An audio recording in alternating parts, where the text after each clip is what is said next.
Hi, what you see before you is a composite mosaic of all the activities that go on in a park. And what I'm going to do is explain to you how this works, why it was developed, and what it did for us. The problem we were dealing with was the development of the planning strategy for the improvements of Oriole Park. It could have been any park. And I'll just let the slides run behind as I talk here to give you a sense of what the work was we were dealing with. Ultimately, though, the problem was with all the decisions we had to make about the physical park and how it would be changed by new activities being introduced into it, and therefore how we should look at welding all this together into a comprehensive solution, that the most outstanding part of it all was the diversity of activity and use that occurs in the park in general. We found this to be a stumbling block, and we tried to imagine how, for instance, we could perhaps do some activity study as you might do a traffic study. But we realized in the end that this would involve having somebody look at it, all the different areas at the same time throughout the day, the week and weekends, over the seasons, and the entire year. Obviously was an impossibility. And therefore, this is how we came upon this indicative schedule as a means to articulate and provide a framework that expressed all these characteristics, and upon that we could hang our decisions. So let's get started. We'll start with a blank sheet of paper. Instead of numerical analysis, we're going to very simply utilize three categories. There's little to no activity, we'll show that as being simply nothing. Where there's medium activity, we'll mark it with a simple square. And when there's extensive activity, we'll do that with a long bar. There's a winter period of 2 months, and then on each side of it there's early spring 2 months and late fall 2 months. Beyond that there's 2 months of late spring and 2 months of early fall, and then there's 2 months of summer. The next parameter is to clock the time, and we show that across the top on our sheet of paper here. And we identify different characteristics of weather. There's good weather, there's bad weather, and there's precipitation. There are weekdays and weekends, and there's different characteristics of behavior and activity that occur.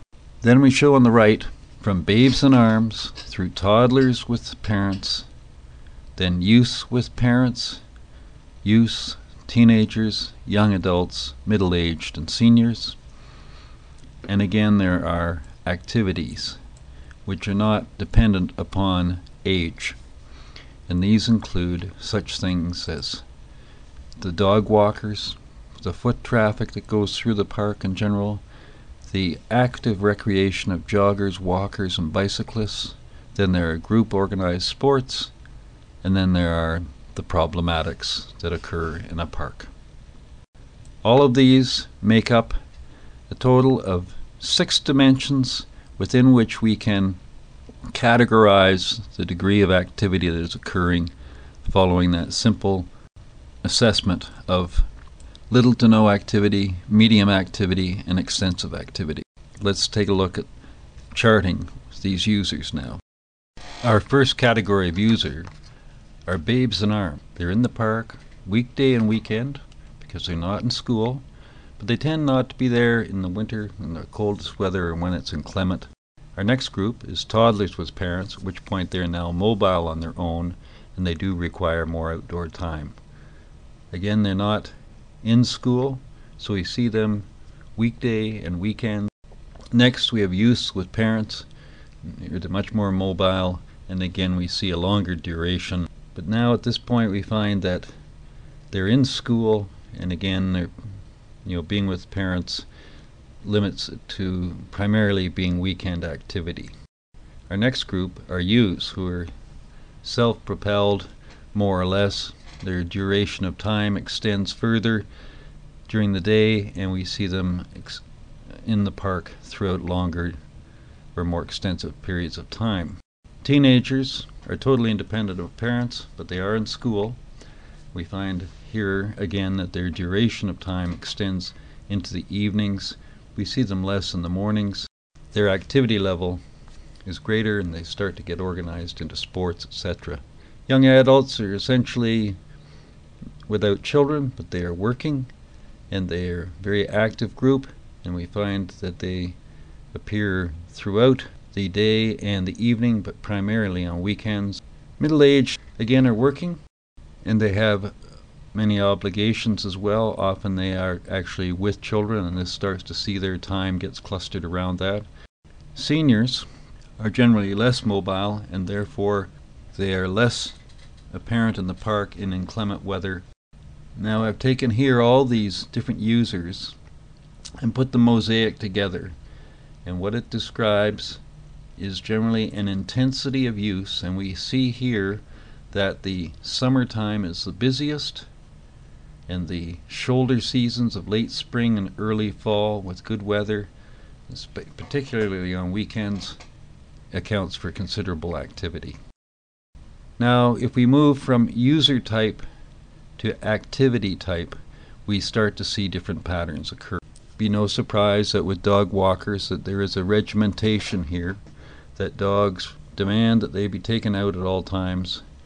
So we see them every day, regardless of season, regardless of weather, and these are spread out throughout the day and the evening, although there are clusters of time, and this happens more often on weekends.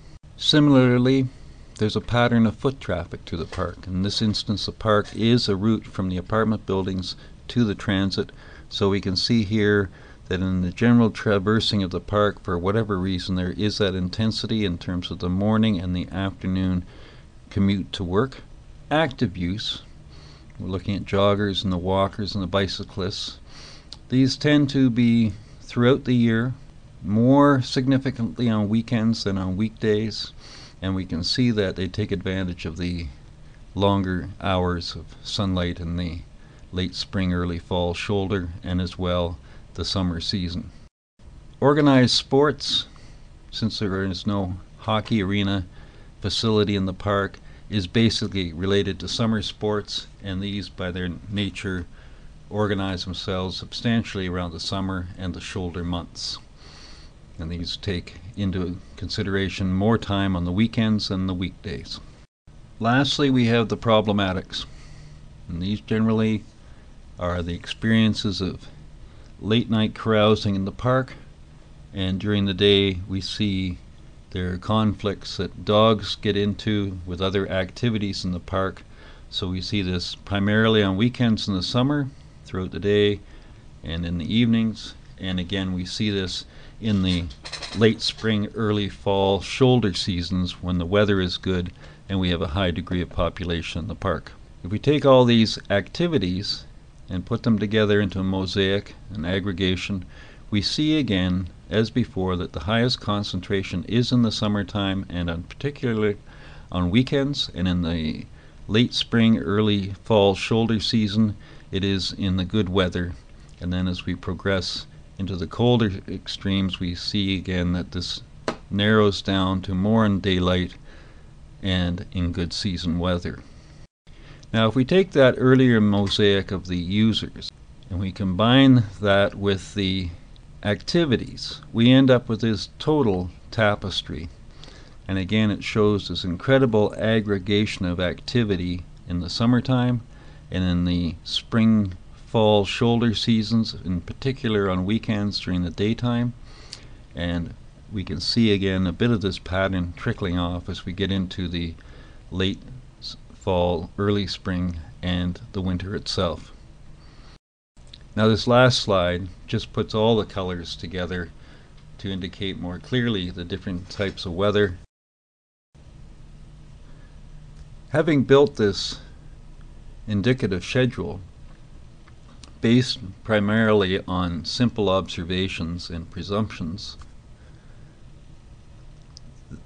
the calibration of it is done on the basis of actually testing it or truthing it against reality.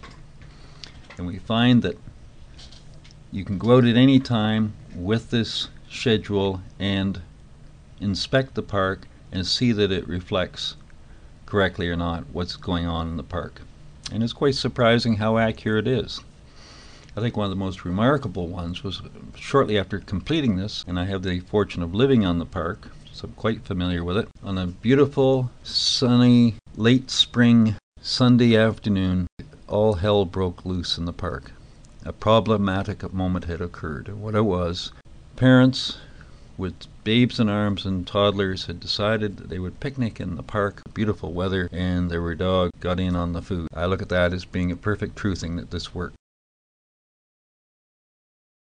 Besides informing members of the working group of what was truly happening on a dynamic basis in the park, which enabled people to make decisions better, seeing the problem better, it permitted different groups who were interested in participating in the park to identify how they slotted into what was conceived as being a very complicated and busy park. In some instances, it was absolutely amazing to realize that these additional activities could fit into slots where there was really no activity going on, and there was therefore no conflict or contest of introducing these elements into the park program. It's not only applicable to this indicative schedule is readily transferable and adaptable to other park circumstances. Just as readily, the same approach can be applied to other areas of high and dynamic mixed activity, such as the analysis of Main Street environments, or again, looking at transit-rich experiences with a tremendous amount of movement and change. Thank you.